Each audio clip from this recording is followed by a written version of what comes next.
বেগম খালেদা জিয়া বিদায় নিলেন ব্যক্তি দল পেরিয়ে সমগ্র দেশের মানুষের ভালোবাসায় সিক্ত হয়ে। রাজনীতির 4 দশকে যার ছাড় দিয়েছিলেন দেশের মানুষ এবং রাষ্ট্র ভালোবাসার স্বর্ণমুদ্রায় তা ফিরিয়ে দিল। এখন এই স্বর্ণমুদ্রার ঔজ্জ্বল্য ধরে রাখতে পারবে কি তার উত্তরসূরি এবং দল? এই বাস্তবতায় আজকের এখন প্রকাশ নাম দিয়েছি বিন্দু থেকে সিন্ধু। সঙ্গে আছি মুজাহিদ শুভ, আমার সঙ্গে আছেন দেশের স্বনামধন্য দুজন রাষ্ট্রবিজ্ঞানী, আছেন অধ্যাপক ডক্টর দিল রওশন জিন্না তারা নাজনীন, উপ উপাচার্য বাংলাদেশ উন্মুক্ত বিশ্ববিদ্যালয়, এবং আছেন অধ্যাপক মোহাম্মদ শরীফুল ইসলাম, রাষ্ট্রবিজ্ঞান বিভাগ, ঢাকা বিশ্ববিদ্যালয়। আপনাদের দুজনকে স্বাগত জানাচ্ছি আমাদের অনুষ্ঠানে। দুজন যদিও একই বিশ্ববিদ্যালয়ের একই বিভাগের দুজন অধ্যাপক। আমি প্রথমেই অধ্যাপক রওশন আপনার কাছে শুরুতেই জানতে চাইব যে পুরো ঢাকা বেগম জিয়ার জানাজার নামাজের জায়নামাজে পরিণত হয়েছে। স্বৈরাচার বিরোধী আন্দোলনতে তুমুল জনপ্রিয়তা পেলেও 2007 সালের পর বা নানা সময়ে বেগম জিয়াকে আসলে খুব অবহেলা করা, অবনমন, নানাভাবে কটূক্তি করা এবং ওনাকে নিষ্প্রভ করবার চেষ্টা করা হয়েছে, ওনাকে এক ধরনের মুছে ফেলার চেষ্টা করা হয়েছে। কিন্তু এত কিছুর পরেও সব কিছু ছাপিয়ে তিনি এত আলো ছড়ালেন এবং শেষ দিনে, তার বিদায়ের দিনে তিনি বাংলাদেশের সমস্ত রেকর্ড ভাঙলেন উপস্থিতি দিয়ে। ভালোবাসার মানুষের ভালোবাসার মানে সিক্ত হয়ে গেলেন তিনি। মানে এত কিছুর পরেও কেন এত আলো ছড়ালেন তিনি, পারলেন কিভাবে? এবং এই প্রশ্নের আগে আপনার কাছে জানতে চাই যে আপনার বাবা দেশের একজন স্বনামধন্য রাষ্ট্রবিজ্ঞানী, বেগম জিয়ার সঙ্গে তার দীর্ঘদিনের স্মৃতি আপনারও আছে, সেই একটি স্মৃতি শুনতে চাই, তারপরে এই প্রশ্নের উত্তর জানতে চাই। আমার আব্বা প্রফেসর ইমাজউদ্দিন আহমেদ, উনি সরাসরি বেগম খালেদা জিয়ার উপদেষ্টা পরিষদে ছিলেন না, কিন্তু উপদেষ্টা হিসেবে কাজ করতেন। বেগম জিয়া যখনই কোনো একটা সমস্যায় পড়তেন আমার আব্বাকে ডেকে নিতেন, গাড়ি পাঠিয়ে দিতেন। আর আমিও অধিকাংশ সময় আব্বার সাথে অ্যাকম্পানি করতাম, আব্বার সঙ্গে যেতাম। সেই হিসাবে ওনাকে অনেক কাছে থেকে দেখেছি বেগম খালেদা জিয়াকে। আমার আব্বার সঙ্গে আমি মূলত বিভিন্ন প্রোগ্রাম, বিভিন্ন অনুষ্ঠান, তার বাসায়, তার অফিসে অনেক গিয়েছি। তো উনি হচ্ছে একজন আলোকোজ্জ্বল মহিলা ছিলেন। তার দেখতে তো সুন্দর ছিলেনই এবং কথাবার্তা খুব মার্জিত, সংযত, খুব ভালোভাবে কথা বলতেন, যার জন্য তাকে মানুষ পছন্দ করত। আর আমার আব্বা তাকে তো খুবই পছন্দ করতেন। বিশেষ করে আমার বাবা জিয়াউর রহমান সাহেবকে খুব পছন্দ করতেন। শহীদ প্রেসিডেন্ট জিয়াউর রহমান সাহেব ওনার আদর্শ ছিলেন এবং তার অনেক কাজ উনি পছন্দ করতেন। আব্বা একসঙ্গে ওনার সঙ্গে সার্ক নিয়ে কাজ করেছিলেন। তো ওই সময় আব্বার অনেক স্মৃতি, আব্বা অনেক গল্প করতেন আমাদেরকে। সেই হিসাবে বেগম খালেদা জিয়াকে উনি অনেক পছন্দ করতেন। মানে ওনার জিয়াউর রহমানের আদর্শ, তার ওয়াইফ সেই হিসাবে উনি ক্যারি করছেন, এই জিনিসটা আব্বাকে খুব মানে টানত। তো সেই হিসাবে আমরা খুব কাছে থেকে ওনাকে দেখেছেন। আমি একটু জানতে চাই যে এত কিছুর পরেও কেন তার আলো নেভানো গেল না, তিনি জ্বলে উঠলেন? প্রথম কারণ হচ্ছে উনি খুব সংযত ভাষিণী ছিলেন। উনি কখনো কোনো বাজে কথা বলেন নাই, কখনো না। একটা মাত্র হয়তো বলেছেন একদিন খুব রাগ হয়ে যে গোপালী, জি জি, এই একটা কথা, এই একটা কথা ছাড়া যদি আপনি ওনার রেকর্ড দেখেন, কোনো দিন কোনো একটা অশালীন কথা, কোনো একটা অসংযত কথা, কোনো কিছু কখনো বলেন নাই। তো এই জিনিসটা তো মানে আমরা হচ্ছে পলিটিশিয়ানদের কাছে কি আশা করি, এটাই তো আশা করি যে তারা হচ্ছে বিভিন্ন কিছু বলবেন কিন্তু সংযত থেকে। এই জিনিসটা, সংযমটা ওনার মধ্যে ছিল। উনি পলিটিক্যালি অনেক দূরদর্শী ছিলেন। উনি বাংলাদেশের মেয়েদের প্রথম শিক্ষার ক্ষেত্রে অনেক অগ্রসর করেছিলেন। বিনা অবৈতনিক শিক্ষা ব্যবস্থা, মেয়েদেরকে কম্পালসারিলি শিক্ষা ব্যবস্থায় আসা, এই জিনিসটা ওনার হাত দিয়েই হয়েছে, যেগুলো হচ্ছে বাংলাদেশের উন্নয়নের জন্য বিশাল একটা ভূমিকা রেখেছে। তো এই জিনিসটা তো সহজ না, এই জিনিসগুলো মানুষকে খুব আকর্ষণ করছে। আমি আপনার কাছে আসবো অধ্যাপক শরীফ, এগুলোর বাইরে আর কোন বিষয়গুলো তাকে এত বেশি বাংলাদেশের মানুষের কাছে উজ্জ্বল করে আসলে রেখেছে আপনার মনে হয়? আসলে একজন রাজনীতিবিদকে আসলে একটা মসৃণ পথে তো তার পক্ষে হাঁটা সম্ভব হয় না। জি, তাকে অনেক জটিল কুটিল বিষয় নিয়ে তাকে প্রতিদিন ডিল করতে হয়। তো সেক্ষেত্রে ব্যক্তি যখন ব্যক্তিভেদে এইটা ডিফারেন্ট ব্যক্তি ডিফারেন্টলি ডিল করেন। একটু উদাহরণ দিয়ে যদি বলি যে প্রেসিডেন্ট ট্রাম্পও আমেরিকান প্রেসিডেন্ট, প্রেসিডেন্ট জিমি কার্টারও আমেরিকান প্রেসিডেন্ট, কিন্তু দুইজনের অফিস চালানোর পদ্ধতি কিন্তু এক না। বটেই। জিমি কার্টার যখন রাষ্ট্র পরিচালনা করেছেন তিনি একটা আইডিয়াল তৈরি করতে চেয়েছেন। তিনি এবং আইডিয়ালিজম কিন্তু একটা অধরা জিনিস।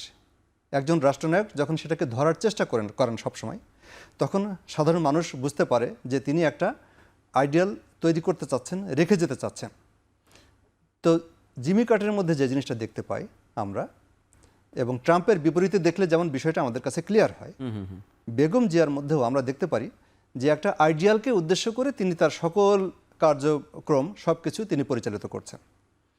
বেগম জিয়া তার জীবদ্দশায়, তার জন্য একটা দুর্ভাগ্য বলবো আমি, যে তাকে তার রোলটা প্লে করতে হয়েছে তারই বিপরীতে তার সমসাময়িক একটা জটিল, কুটিল এবং নৃশংস, হিংসুটে এবং খুব নির্মম, নিষ্ঠুর আরেকটা চরিত্রের বিপরীতে জি, তাকে তার কার্য পরিচালনা করতে হয়েছে। অর্থাৎ এজন্য তিনি কিন্তু উজ্জ্বল হয়েছেন, পার্থক্যটি দৃশ্যমান ছিল আর কি। অবশ্যই আমি আপনার সঙ্গে একমত প্রকাশ করছি। এটা আমিও এই কথাটাই বলি জি, যে জি।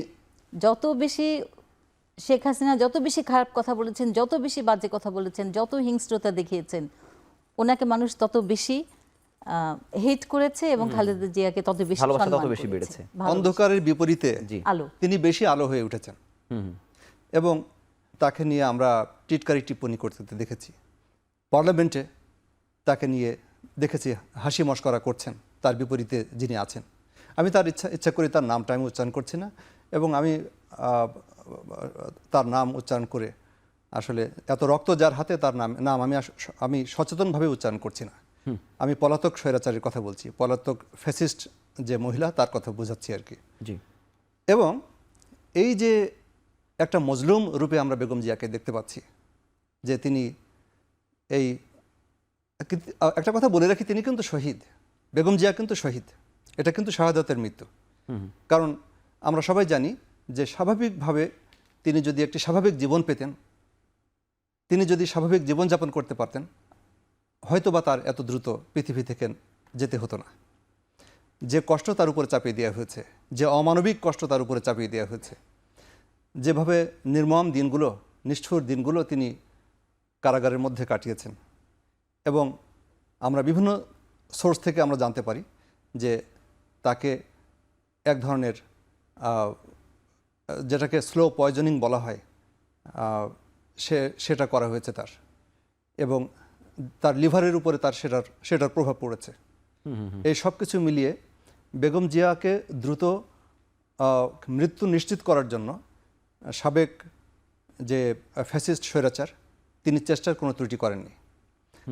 আমরা হাদির ক্ষেত্রে যেমন দেখেছি যে হাদিকে গুলিবিদ্ধ করা হয়েছে, কিন্তু বেগম জিয়ার ক্ষেত্রে বা মাওলানা দেলোয়ার হোসেন সাঈদীর ক্ষেত্রে, তাদের ক্ষেত্রে একটু ডিফারেন্ট স্ট্র্যাটেজি তারা নিয়েছে। তাদেরকে হত্যা করা হচ্ছে ভিন্নভাবে। এবং সেদিক দিয়ে আমি বলবো যে এই সব কিছুর বিপরীতে যখন বেগম জিয়া বেঁচে ছিলেন তখন তার প্রতিক্রিয়াটা কেমন ছিল, এই জায়গাটাতে এসে আমরা বিস্মিত হই আসলে, যে এই মানুষটা কেবল মার্জিত ভাষী একটু স্নিগ্ধ স্বভাবের ছিলেন তাই না, এত ক্ষমতা তার হাতে ছিল। তিনি তিনবারের বৈধ প্রধানমন্ত্রী, অবৈধ প্রধানমন্ত্রী নন, আরেকজনের মতো বৈধ প্রধানমন্ত্রী। এবং এই ক্ষমতায় থেকেও তিনি যখন বিরোধী দলেও ছিলেন তখন এইগুলোর উত্তর তিনি দিচ্ছেন কিভাবে, কখনো মৃদু হেসে, কখনো চুপ থেকে, কখনো ধৈর্য ধরে, কখনোই এর বিপরীতে তাকে নিচে নামতে দেখিনি। যখন কেউ আপনার বিপরীতে যদি কেউ নিচে নেমে যায় এবং আপনাকে নিচে নামাতে চায়, তখন অধিকাংশ ক্ষেত্রে আমরা যারা সাধারণ মানুষ তারা আমরা অনেক ক্ষেত্রে নিচে নেমে পড়ি, কিন্তু বেগম জিয়াকে নিচে নামাতে পারেননি তিনি। আপনাকে ধন্যবাদ। আমরা ছোট্ট একটি বিরতি নিয়ে ফিরছি। দর্শক, আপনারা দেখছেন এখন প্রকাশ।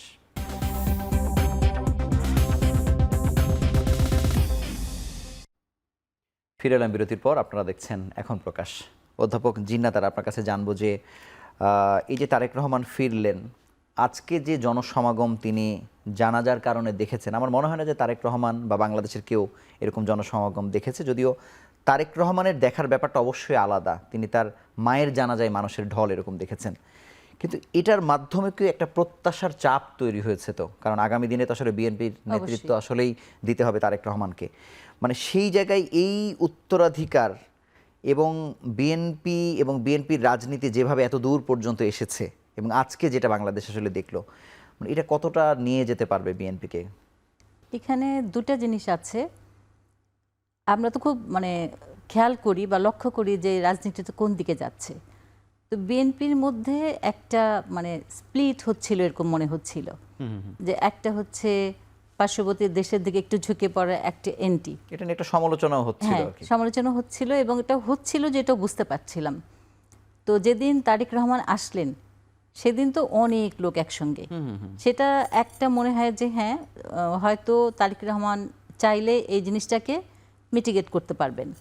আর আজকে যেটা হয়েছে, আজকে তো শুধু ঢাকা শহর জানাজার জায়নামাজ হয়েছে তা না, পুরা বাংলাদেশে হচ্ছে। বিভিন্ন জায়গায় দেখলাম গায়েবানা জানাজা হচ্ছে। সেক্ষেত্রে তারেক জিয়া তো একটা এরকম ফ্যামিলি থেকেই আসছেন যেখানে তার বাবা শহীদ প্রেসিডেন্ট জিয়াউর রহমান, তার মা বেগম খালেদা জিয়া। সে তো কিছুটা হলেও রাজনীতি শিখে বড় হয়েছে। আর এই যে 17 বছর নির্বাসনে ছিল, উনি তো এই 17 বছর ধরে এটা উপলব্ধি করতে পেরেছেন। আমার মনে হয় উনি শিখেওছেন কিভাবে পলিটিক্সটাকে করতে হবে, কিভাবে মানুষকে কাছে টানতে হবে, এই জিনিসটা হয়তো একটু শিখেছেন। কারণ উনি ফেরার দিন যে উনি কথাগুলো বলেছিলেন সেটাই ইঙ্গিত করে। আজকেও তার ছোট্ট একটা স্পিচ কিন্তু মানুষকে টাচ করেছে। মানে কিছু বলেননি, এ কারণে টাচ করেছে। মায়ের মৃত্যুতে ছেলে এরকমই বলে, তার থেকে বেশি কিন্তু বলার কিছু ছিল না। তা আমার মনে হয় একটা চাপ তো থাকবেই, কিন্তু উনি যদি শিখে থাকেন এই 17 বছরে, আমার মনে হয় উনি এটাকে হ্যান্ডেল করতে পারবেন, 1 নাম্বার। আর 2 নাম্বার হচ্ছে এই যে স্প্লিটটা হচ্ছিল, আমার মনে হয় এটা রোধ হতে পারবে ওনার নেতৃত্বে, আমার কাছে মনে হয় তাই। ধন্যবাদ অধ্যাপক শরীফ।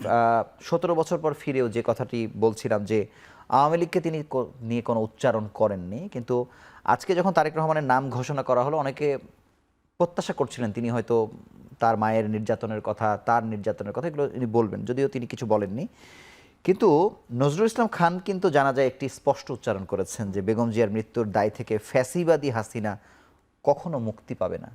এই জানাজা, এই জনসমাগম আওয়ামী লীগের জন্য কি বার্তা দিল?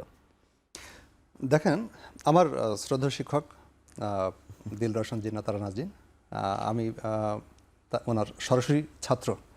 ম্যাডাম চমৎকার করে বলেছেন। আমি যেটা যুক্ত করব সেটা হলো যে দেখেন, হাদির ক্ষেত্রে ওসমান হাদির একটু মনে হতে যে বিয়ন্ড কনটেক্সট, কিন্তু আমি এভাবে বলবো যে ওসমান হাদির ছোট্ট বাচ্চাটা আমি এভাবে দেখি কল্পচোখে, যে বাংলাদেশের মানুষকে ডেকে ডেকে বলছে যে হে বাংলাদেশ, আমার আব্বুকে আমি তোমাদের জন্য দিয়ে দিয়েছি। এবং আজকে এই জানাজায় অংশগ্রহণের পরে আমার কাছে মনে হয়েছিল যে তারেক রহমানের ক্ষেত্রেও ব্যাপারটা এরকম, যে জানাজায় যারা এসছেন, এটা আমার কল্পনা, তিনি যেন মনে মনে বলছেন যে ও বাংলাদেশের মানুষেরা, আমার বাবাকে আমি তোমাদের জন্য দিয়ে দিয়েছি, আমার মাকে দিয়ে দিয়েছি, আমার ভাইকে দিয়ে দিয়েছি। তিনটা মানুষ শাহাদাত বরণ করেছে একটি পরিবার থেকে। এবং তার যে অসহায়ত্ব, হেল্পলেসনেস বোঝাচ্ছি আর কি, এই যে অসহায়ত্বের মুহূর্ত, এই মুহূর্তে সব কিছুই রাজনৈতিক হিসাব নিকাশের মধ্যে রেখে তার পক্ষে করা সম্ভব না। মানবিকভাবে সেটা বিচার করার বা বোঝার বিষয় আছে। তার পাশাপাশি বলবো যে কিছু মানুষ, আমার মনে হয়েছে যে তারেক রহমানকে ঘিরে কিছু মানুষ, তারা হয়তোবা জুলাইয়ের পক্ষের যে শক্তি, ওসমান হাদিদের যে শক্তি, অর্থাৎ তার বাবার অর্থাৎ জিয়াউর রহমানের যে রাজনৈতিক শক্তি, সেই শক্তির সঙ্গে তারেক রহমানকে কিছুটা আড়াল করতে চাচ্ছেন। এবং তারা হয়তোবা তারেক রহমানকে ভালো পরামর্শ দিচ্ছেন না। কিন্তু আমার বিশ্বাস, যেহেতু তিনি বেগম জিয়া এবং জিয়াউর রহমানের সন্তান, আমার মনে হয় তিনি এগুলো হয়তোবা বুঝতে পারছেন এবং নিশ্চয় তিনি এই ব্যাপারগুলো স্পষ্ট করবেন। আমি আশা করব যে তারেক রহমান খুব শীঘ্রই ফ্যাসিজমের বিরুদ্ধে, আওয়ামী ফ্যাসিস্টদের বিরুদ্ধে বিচারের ব্যাপারটা তিনি কোনো অস্পষ্টতা না রেখে স্পষ্ট করবেন, এবং এই জায়গাটাতে তিনি যদি সত্যিকার অর্থে স্পষ্ট করতে পারেন এবং প্রতিশ্রুতি দিতে পারেন যে তিনি আর ফ্যাসিজম বরদাস্ত করবেন না, এবং ফ্যাসিজমের যে মূল শক্তি, যে বাইরের প্রভুদের উপরে নির্ভর করা, সেই ব্যাপারটার মূলে যদি তিনি আঘাত করতে পারেন, তাহলে তিনি সত্যিকারের জিয়াউর রহমান এবং বেগম জিয়ার রাজনীতিকে সত্যিকার অর্থেই মানুষের সামনে উপস্থাপন করতে পারবেন। এর বিপরীতে যদি তাকে যদি পরামর্শ দেওয়া হয় যে না, স্ট্র্যাটেজি, এটা পলিটিক্যাল স্ট্র্যাটেজি, কিছু মুখে রাখা, কিছু বলা, এটা কিন্তু বেগম জিয়ার পথ না এবং এটা জিয়াউর রহমানের পথ না। তারা যেটা বলতেন তারা বাস্তবে সেটা করতেন। তারা কিন্তু ওই অত কুটিলতা জটিলতা বুঝতেন না, সরাসরি ছিলেন। কুটিলতা জটিলতা হচ্ছে পতিত স্বৈরাচারের পথ। আমার বিশ্বাস যে তারেক রহমান খুব শীঘ্রই এই বিষয়গুলো আমার বিশ্বাস যে তিনি অনুধাবন করেছেন এবং খুব শীঘ্রই তিনি এগুলো। এবং আপনার কথা সূত্র ধরে বলি যে বেগম জিয়ার একটি কোট আনকোট বক্তব্য, দেশের বাইরে আমাদের অনেক বন্ধু থাকবে কিন্তু প্রভু নেই, জি তিনি বলে গেছেন। শুধু বলে গেছেন না, তিনি এটা খুবই জরুরি একটা কথা, এবং এটাই হচ্ছে এখনকার বাংলাদেশ এই কথার সঙ্গে আছে যে দেশের বাইরে আমরা বন্ধু চাই, কোনো প্রভু না। এখনকার বাংলাদেশের ইয়াং জেনারেশন, জেন জি, এরা কিন্তু এটাই চায়। আগে বলে গেছেন। জি, আজকে তো জুলাই বিপ্লবের মাধ্যমে এই বার্তাটা সারা পৃথিবীতে গেছে যে বাংলাদেশের মানুষ কোনো প্রভু চায় না এবং কোনো প্রভু স্বীকার করে না তারা। এবং কিন্তু একটা জিনিস বুঝতে হবে যে বেগম জিয়া কিন্তু সেই 2001 থেকে 6 সালে ওই সময়ে তিনি লুক ইস্ট পলিসির মাধ্যমে এই কথাটাকে বাস্তবে রূপায়িত করতে চেয়েছিলেন। তিনি লুক ইস্ট যে পলিসি, ফরেন পলিসি, এটা বেগম জিয়া সময়ে কিন্তু তিনিই কিন্তু প্রথম সামনে নিয়ে এসেছিলেন এবং দৃশ্যমান হয়েছে। আমরা আসবো ছোট্ট আরও একটি বিরতি নিয়ে। দর্শক, আপনারা দেখছেন এখন প্রকাশ।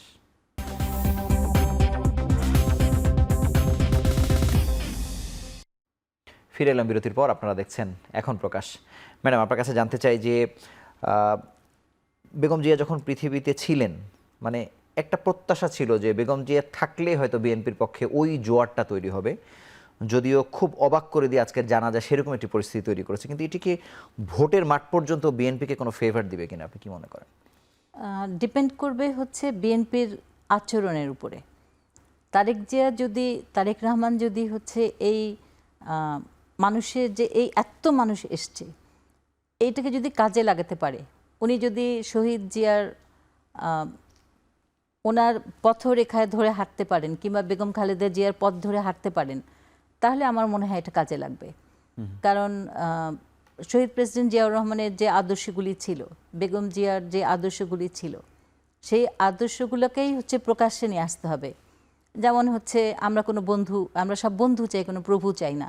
এই জিনিসটাকে ওনাকেও গুরুত্ব দিতে হবে, যে উনিও বলবেন যে হ্যাঁ, আমরা প্রভু চাই না, বন্ধু চাই, আশেপাশে যারা আছে সবাই। এটা 1 নাম্বার। 2 নাম্বার হচ্ছে আমাদের ইয়াং জেনারেশন, এই জেনারেশনটাকে কাজে লাগাতে হবে। এদের কি চাওয়া, এরা কি চাচ্ছে, এটাকে বুঝতে হবে। ইয়াং জেনারেশনকে যদি বাদ দিয়ে উনি যদি আবার সেই সিনিয়র নিয়ে চলেন, তাহলে হবে না। ওনাকে হচ্ছে এটাকে মানে একটা দুইটার মধ্যে একটা সম্পর্ক নিয়ে আসতে হবে, ইয়াং জেনারেশন এবং বয়স্ক, এদের মধ্যে দিয়ে ইয়াং জেনারেশনের চাওয়াটাও পূরণ করতে হবে, আবার সিনিয়রদের সম্মানটাও রাখতে হবে। মানে ওনাকে টেকনিক্যালি সব কিছু হ্যান্ডেল করতে হবে। উনি যদি টেকনিক্যালি হ্যান্ডেল করেন তাহলে থাকবে। আমি অধ্যাপক শরীফ, আপনার কাছে দুটো বিষয় বলতে চাই যে আমাদের অবস্থান ডানপন্থীর বামে এবং বামপন্থীর ডানে, বেগম জিয়া বলেছিলেন। এটি কি আসলে স্পষ্ট কি করতে চেয়েছেন?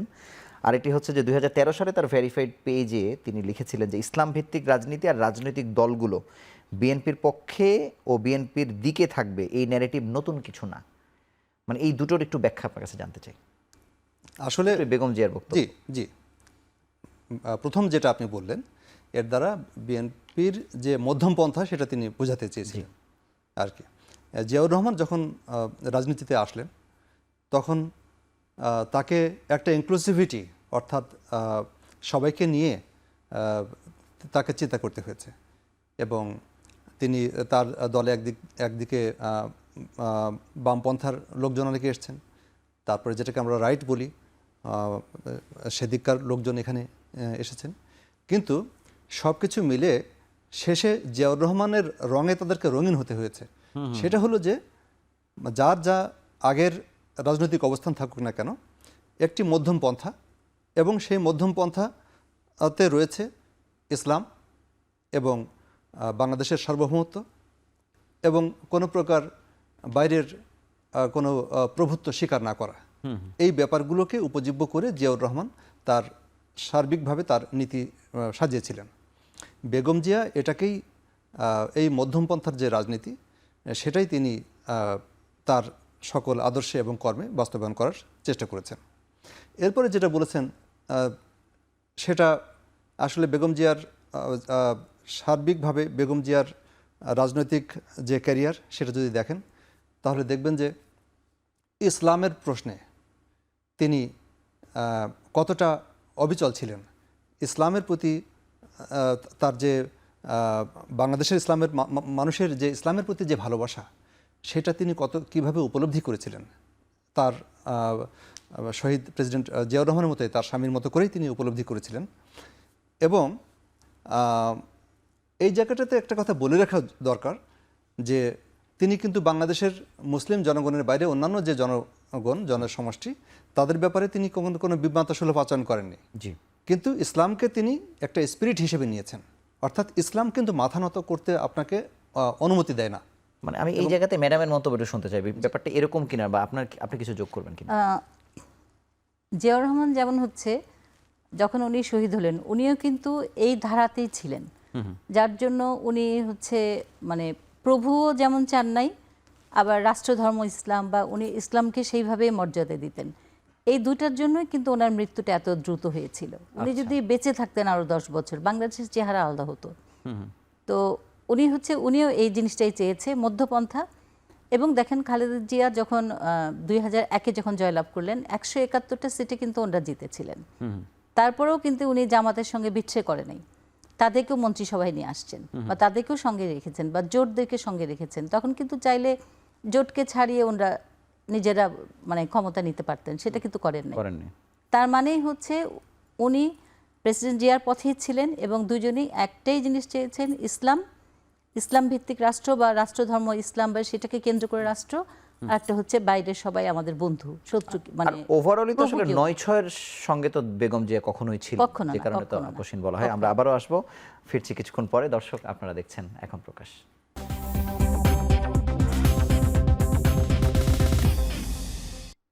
ফিরে এলাম বিরতির পর, আপনারা দেখছেন এখন প্রকাশ। অধ্যাপক শরীফ, খুব সংক্ষেপে আপনার কাছে জানতে চাইবো যে যদিও একটু ধোঁয়াশা আছে যে সংস্কার বিচারের পক্ষে না বিপক্ষে বিএনপি, আবার অনেকে এই তকমাটা দিয়ে দেওয়ারও চেষ্টা করতেছে বিএনপিকে একটু বেকায়দায় ফেলবার জন্য, কিন্তু সব মিলে ক্ষমতায় যদি আসার পরে যদি জুলাইয়ের আকাঙ্ক্ষার পক্ষে বিএনপি কাজ না করে, এই জানাজা বলি বা জনস্রোত বলি, এত ভালোবাসা, সেগুলোকে নড়বড়ে হয়ে যেতে পারে কিনা? নিঃসন্দেহে সেটা নড়বড়ে হয়ে যাবে। আমি একটু ব্যাখ্যা করি। আসলে জুলাইয়ের যে শক্তি, সেটা অর্থাৎ এর যে প্রাণস্পন্দন, সেটা এসছে নজরুলের কবিতা থেকে, সেটা এসছে জিয়াউর রহমান থেকে, এবং সেটা এসেছে ইসলাম ধর্মের ভিতরে মাথা না নোয়াবার, অর্থাৎ আপনাকে এই ধর্ম কিন্তু অনুমতি দেয় না কারো কাছে মাথা নোয়াবার আল্লাহ তাআলা ছাড়া। জিয়াউর রহমান সেটা বিশ্বাস করতেন, এবং এর অর্থ এই না পরবর্তীতে তার শত্রুরা এটাকে সাম্প্রদায়িক ইত্যাদি অনেক কিছু বলেছেন। আমরা সেই কূট বিতর্কে যাচ্ছি না, সেই কূট তর্ক নিয়ে আলোচনা করছি না। তো জুলাইয়ের এই যে শক্তি, এই শক্তির কিন্তু অংশীদারিত্ব বিএনপিরও রয়েছে। অর্থাৎ জিয়াউর রহমানের, আপনি এটাকে ট্রেস করতে পারেন জিয়াউর রহমান পর্যন্ত, বেগম জিয়া পর্যন্ত।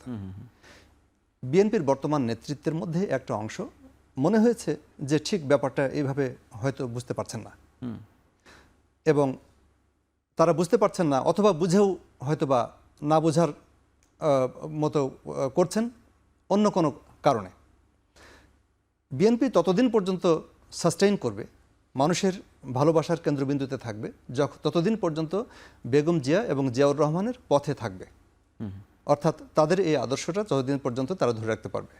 এর বাইরে গেলে মানুষ সেই বিএনপিকে প্রত্যাখ্যান করবে। আপনাকে ধন্যবাদ অধ্যাপক জিন্নাত আরা। শেষ প্রশ্ন, যে বিএনপির কি ক্ষতি হয়েছে সেটা তো আমরা বুঝতেই পারছি, বাংলাদেশের কি ক্ষতি হলো? 54 বছরের বাংলাদেশে 42টি বছর ধরে গণতন্ত্র পুনরুদ্ধার বলি বা যেভাবে বলি না কেন, ওই বেগম জিয়ার আলোচনায় তো আসলে উজ্জ্বল সব থেকে বেশি।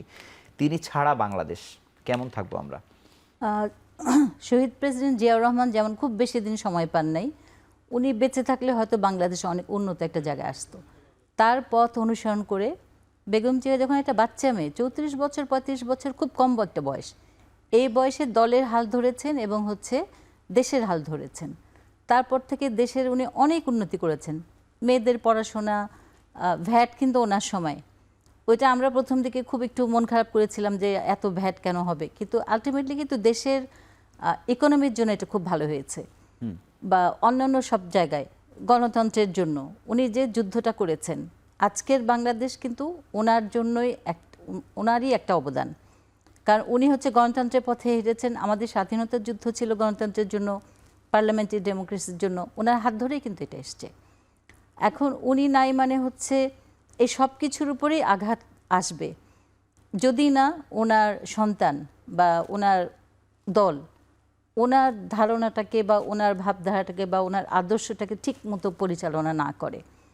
তবে উনি মানুষ হিসাবে যে জিনিসটা করে গেছেন বা ওনার প্রতি দল মত নির্বিশেষে সমস্ত মানুষের যে ভালোবাসা, সেটা আজকে জানা যায় প্রতিফলিত হয়েছে। এই জিনিসটাকে ধরে রাখতে হবে বিএনপির, এবং এটার জন্য তাদেরকে অনেক কাজ করতে হবে। উনি ছাড়া বাংলাদেশ, আমার মনে হয় বাংলাদেশের মানুষ ওনাকে এত সহজে ভুলে যাবে না। যখনই কোনো ক্রাইসিস আসবে তখনই ওনার কথা মনে হবে, যখনই ডেমোক্রেসিতে একটা আঘাত আসবে ওনার কথা মনে হবে, যখনই কোনো একটা নারী শিক্ষা বা অন্য কোনো ইকোনমিক বা ফিনান্সিয়াল কোনো একটা প্রবলেম আসবে ওনার কথা মনে হবে। সেই দিক থেকে আমার মনে হয় যে ওনাকে বাংলাদেশের মানুষ ভুলবে না, উনি একটা আইকন হিসাবে থেকে যাবেন এবং প্রত্যেকটা উন্নয়নের ক্ষেত্রে ওনার অবদানটাকেই সবাই মনে রাখবে। আপনাকে ধন্যবাদ, এবং আপনাদের দুজনকে চমৎকার করে বেগম জিয়াকে নিয়ে চমৎকার বিশ্লেষণের জন্য আপনাদেরকে আবার অভিনন্দন জানিয়ে আজকের মতো আপনাদের কাছ থেকে বিদায় নিচ্ছি। আপনাকে ধন্যবাদ। বেগম জিয়ার একটি কথা কানে বাজছে যে এই দেশের মাটি এবং মানুষ ছেড়ে তিনি কোথাও যাবেন না, এটিই তার দেশ, এখানেই তিনি থাকবেন শেষ পর্যন্ত।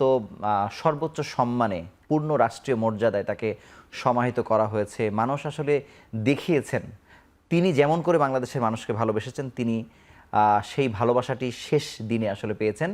তবে বেগম জিয়া এবং জিয়াউর রহমান যা বলি না কেন, সব কিছু কিন্তু দৃশ্যমান।